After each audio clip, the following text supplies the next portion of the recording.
Alright, welcome back. Today we are talking about something very different and very unique for those of us in the West, and that is Hobby Japan model kit magazines. So, of course, you might know about Hobby Japan magazine. That is a magazine that's been around for a long time that talks about model kits across a lot of different genres and series and franchises.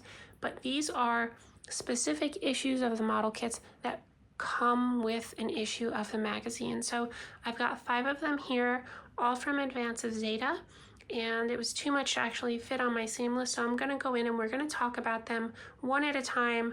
But this video is going to be a quick review of all 5 Advance of Zeta Hobby Japan kits, and I'm also going to show you the magazines they come with, but let's just use one for an example and get started looking at them. Alright, so I think this is a good one to get started with, as it is Volume 1, as you can see here, at least of this specific line of kits. I think there were some others from some other series, but it's a 1/200 scale Gundam Hazel TR1, and as you can see, it's a big, not big, but it's a cardboard box here with a magazine attached to the front. So what I've actually done, and you can do, is there's kind of like a sticky back, and I've gone ahead and peeled out the magazine. There is a portion of the magazine that I was unable to peel out that is focused on these kind of, I think they're RC cars. But yeah, so other than that, you've just got the box here, and it shows you a little bit about the kit, and it says it's from a 1/200 and 1/400 scale series for Advance of Zeta. And then here you've got like the Hobby Japan volume on the side. You could put it in there with your Hobby Japan collection if you collect them, and it'll look good on the shelf. And yeah, and it's got this ad on the back for the perfect grade strike. And the issue is a smaller than normal issue of Hobby Japan magazine.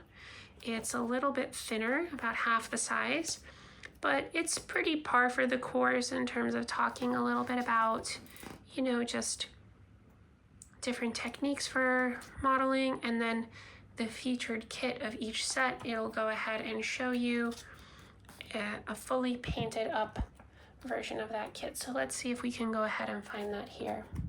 So here it is showing the Advance of Zeta Extra Edition. And right here, this is the model kit that comes in this specific kit. And you can see it all painted up here. And it's very impressive because once I show you the model kit, you'll see it's quite a rough model kit. So they've really used some impressive modeling skills here to make it look like this. I mean, you can even see here kind of your starting point. It's just one solid color. Lots of seam lines, lots of hollowed out parts that don't have detail on the backside. So they have really done a really fantastic job making it look like this. And yeah, it just goes to show you what's possible with the right skills and tools. And I really like that kind of stuff, pushing kits that are maybe a little rough around the edges to their limit. So that's this first example.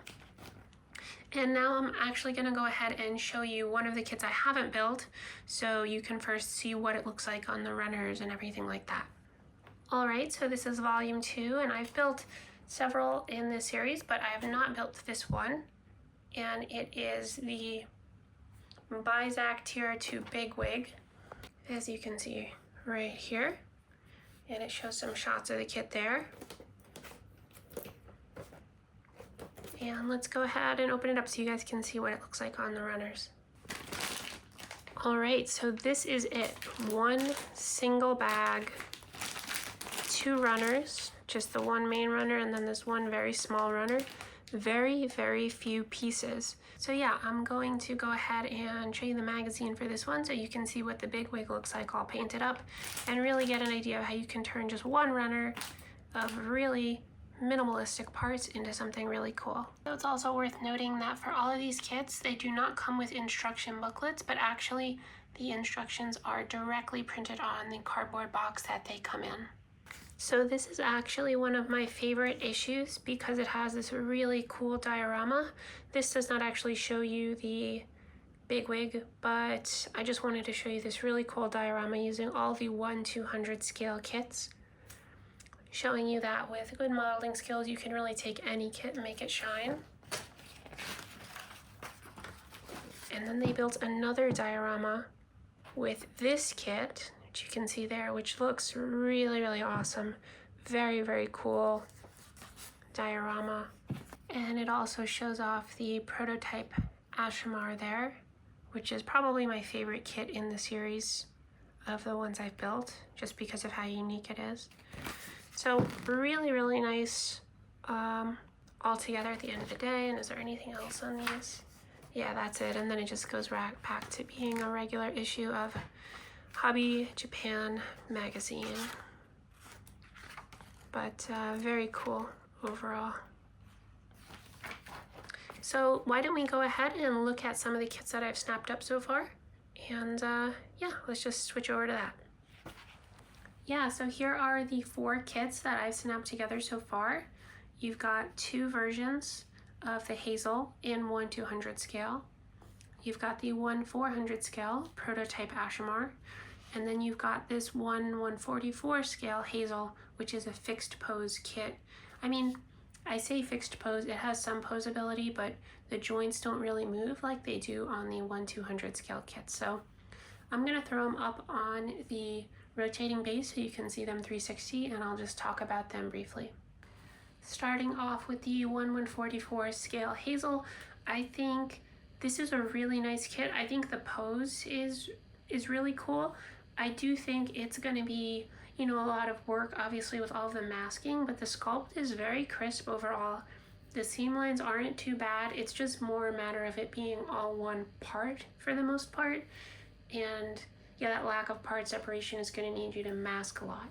If you like masking, hey, this is like the perfect challenge for you, and it's got a really cool pose. I do think the weapon is lacking because of how thin it is, but I think it wouldn't be too difficult to take another weapon from any other 1/44 scale kit that you like and swap it in there. Other than that, yeah, I think it's a really nice looking sculpt, but yeah, definitely going to be a challenging paint job. Also, real quick before we switch over to the others, just so you know, there is articulation on the joints, but that's pretty much it. There's nothing at the elbows.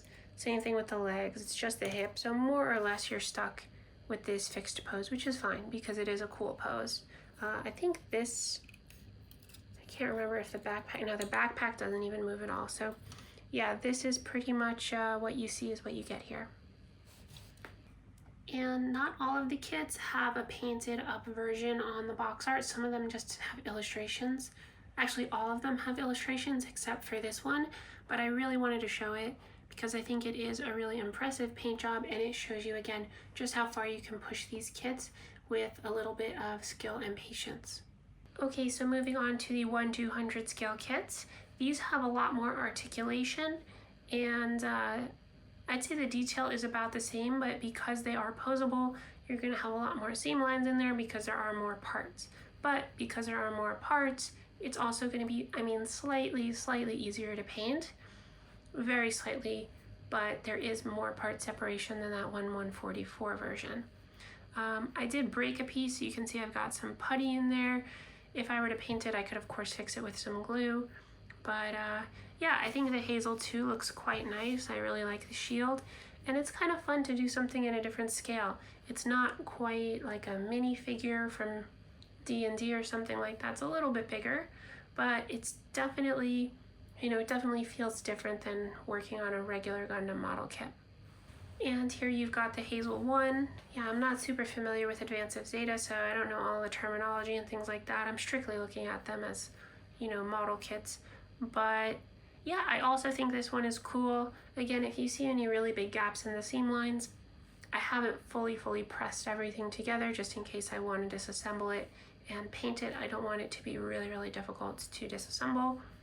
Same thing as the last 1/200 scale, more part separation than the 1/144 scale, but obviously nowhere near the part separation you would get on a modern high grade or even a no grade. Going back as far back as the 80s, you're going to get a ton more part separation But yeah, these were very affordable kits, and they were some unique model. I mean, there's no other way to get an official 1/200 scale Hazel 1 and Hazel 2 as far as I know. So yeah, it's very unique, and I think for that, it kind of has its own, you know, value as a collectible and as a model kit. So just to show you real quick before we move on to the last kit, so it does have, you know, ankle articulation, knee articulation.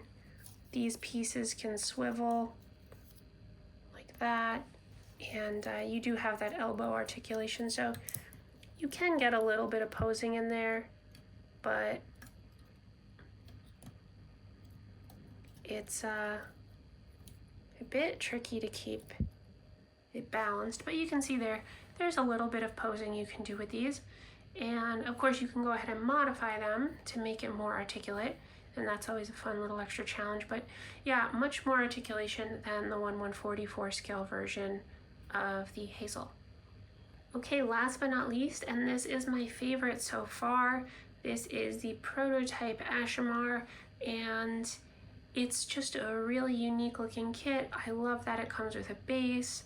It really feels like a standalone piece, and it really reminds me of kind of like a tabletop miniature. It has just a unique vibe about it.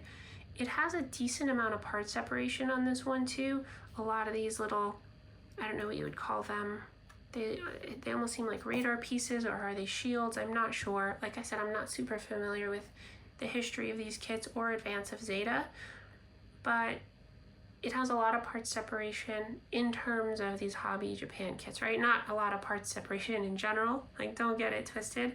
Definitely a ton of masking work you're gonna have to do here, but compared to the others, it's, I think, probably the easiest to paint of the 4 I've built. And yeah, like I said, it's just so cool. It comes with its own little base, and it's such a unique kit. It has a ton of detail here. Let me zoom in so you can kind of see all of the little rivet details and panel lines on this. I think with some panel liner fluid and maybe like a little bit of shading, it's gonna look really, really cool. So again, yeah, that's pretty much gonna do it for this video. I would love to know in the comments what you guys thought of these kind of obscure kits in different scales, and you know, obviously of varying detail, varying quality. I think they're a really unique, interesting kit if you like painting, but I would love to hear your guys' opinions. And yeah, again, if you enjoyed this video, if you could give it a thumbs up and subscribe, I would really appreciate it. It really helps grow the channel. And as always, I really appreciate you guys watching and, you know, commenting. I like having conversations with you about these different old school vintage model kits. So anyways, that's gonna do it. Thank you guys, and I will catch you in the next video. Bye.